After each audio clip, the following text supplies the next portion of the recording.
Hello and welcome to V3 cars. क्या आप जानते हैं कि Honda Elevate की सेंसिंग ADAS पैक में ऑटो हाई बीम फीचर भी इंक्लूडेड है, जो रोड कंडीशंस के बेसिस पे इसके हेडलैम्प्स का लो और हाई बीम खुद मैनेज करता है। खैर, अगर आप Elevate लेने की सोच रहे हैं तो इस वीडियो को देखने के बाद you will get an idea कि इस कार को अगर आप नाइट में यूज करते हैं तो आपका एक्सपीरियंस कैसा होगा। In particular we will talk about exterior interior lighting, headlamp effectiveness and ease of parking at night.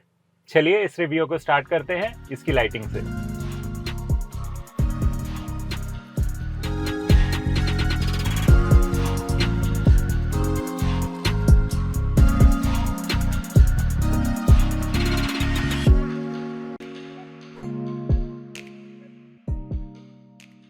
लेकिन इससे पहले हमारी लेटेस्ट वीडियोस देखने के लिए V3 कार्स को सब्सक्राइब करना और बेल आइकन को प्रेस करना ना भूलें।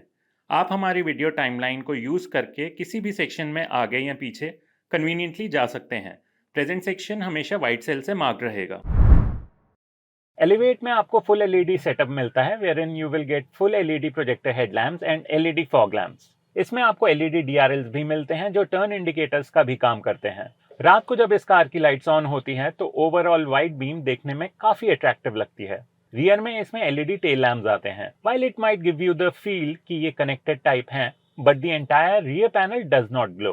We think it would have been a nice touch अगर ये कनेक्टेड टाइप होते। इसके इंटीरियर की बात करें तो इसके स्टीयरिंग व्हील, एयर कंडीशनिंग और ड्राइवर साइड के डैशबोर्ड पे कंट्रोल्स वाइट बैकलिट हैं। There are no backlit switches apart from the driver's power window switch. We would have liked it more अगर इसके सारे window switches backlit होते। The good thing is कि इसके instrument cluster और infotainment system की brightness adjustable है, तो इसे आप अपने कंफर्ट लेवल के अकॉर्डिंग एडजस्ट कर सकते हैं। इंफोटेनमेंट सिस्टम की ब्राइटनेस इंफोटेनमेंट मेन्यू से और इंस्ट्रूमेंट क्लस्टर की ब्राइटनेस इंफोटेनमेंट सिस्टम के पास एक स्विच से एडजस्ट होती है। इसके इंफोटेनमेंट सिस्टम के नीचे वाले बटन्स की ब्राइटनेस इंफोटेनमेंट सिस्टम से एडजस्टेबल है and there is a shortcut button to immediately brighten और darken the touch screen, which is a very thoughtful touch. You also get a power switch to completely turn the screen off. We feel it's a good thing to have it क्योंकि कुछ लोगों को बहुत ज्यादा brightness पसंद नहीं होती and they prefer to turn the infotainment screen off while driving. हालांकि इस कार में एम्बिएंट लाइट नहीं आती, but it's a nice touch to have a light on top of wireless mobile charger along with footwell lights for the front passengers. यही अगर rear passengers की बात करें तो उनको एक रियर एलईडी केबिन लैम्प के अलावा और कोई लाइटिंग नहीं मिलती है। There is another cabin light in the front too. ये काफी ब्राइट है एंड केबिन में अच्छी रोशनी कर देती है। वही बूट में आपको एक हेलोजन बल्ब मिलता है which gives out ample light. To sum it up, Elevate का इंटीरियर बहुत ही कंफर्टेबल है and will bring a smile on your face. We do feel at its price and with the kind of cabin experience it offers, Elevate में ambient light का ना होना is a miss. चलिए अब इसके headlamp effectiveness देखते हैं। Honda Elevate में LED प्रोजेक्टर हेडलैम्प्स आते हैं, both for low and high beam. Cabin से देखने पे इसका लो बीम आपको काफी अनयूजुअल लगेगा क्योंकि ये इमीडिएटली नीचे बहुत इंटेंस लाइट ऑफर करता है, तो जो लाइट सामने प्रोजेक्ट हो रही है वो वीक लगती है। We try to adjust the headlamp in a way कि ये नीचे वाला एक्सेसिवली ब्राइट बीम अगर थोड़ा ऊपर आ सके तो, but that is not adjustable.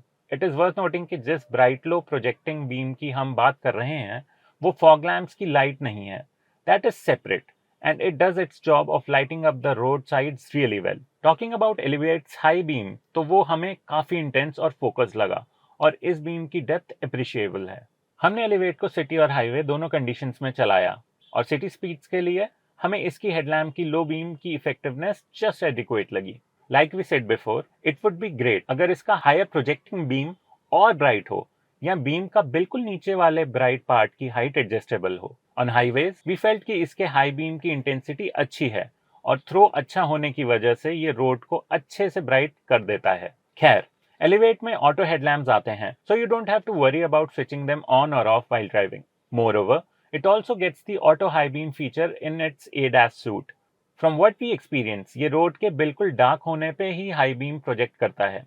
कई बार ऐसा हुआ है कि हमारे साइड ऑफ द रोड पे डार्कनेस थी and there was no car in the front and we could have switched on the high beam, but because there was an oncoming car on the other side of the road, तो ये automatically high beam पे नहीं गई। तो हमें लगता है कि आप हाईवे पे हैं, then you might want to switch between low and high beam manually. Elevate में follow me home headlamps भी आते हैं, so when you leave the car, then इसके headlamps on रहते हैं and it's easier for you to move in dark.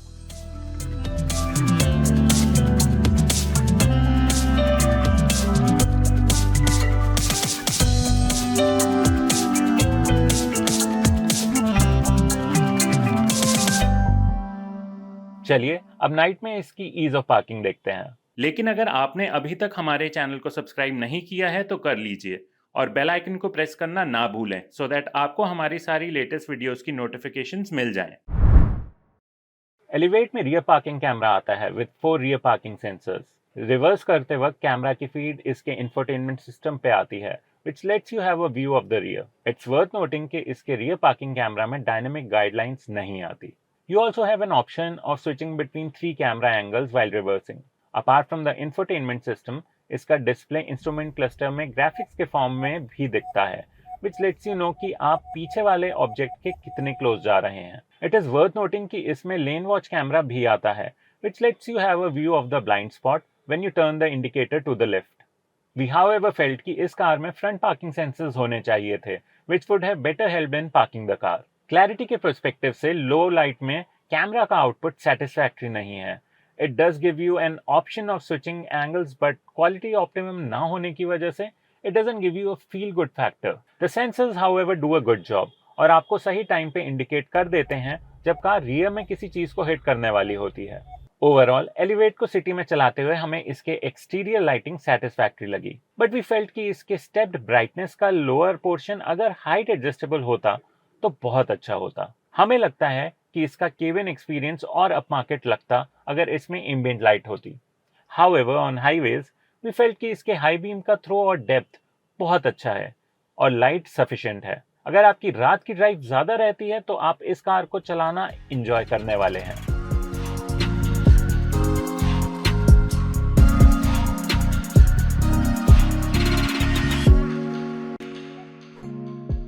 और इसी के साथ खत्म होता है हमारा ये वीडियो. वी होप इसे देखने के बाद आपके होंडा एलिवेट के हेडलैम्प्स या इसके नाइट ड्राइव से रिलेटेड कुछ डाउट्स क्लियर हुए होंगे. अगर आपके एलिवेट से रिलेटेड कोई क्वेश्चंस हैं या हमारी वीडियोस के रिगार्डिंग कोई सजेशंस हैं तो प्लीज हमें कमेंट सेक्शन में जरूर बताएं. Thanks for watching this video. For more details आप हमारी वेबसाइट www.v3cars.com पे भी जा सकते हैं. यहाँ हमें इंस्टाग्राम और फेसबुक पे फॉलो करें. सभी लिंक्स वीडियो की डिस्क्रिप्शन में अवेलेबल हैं.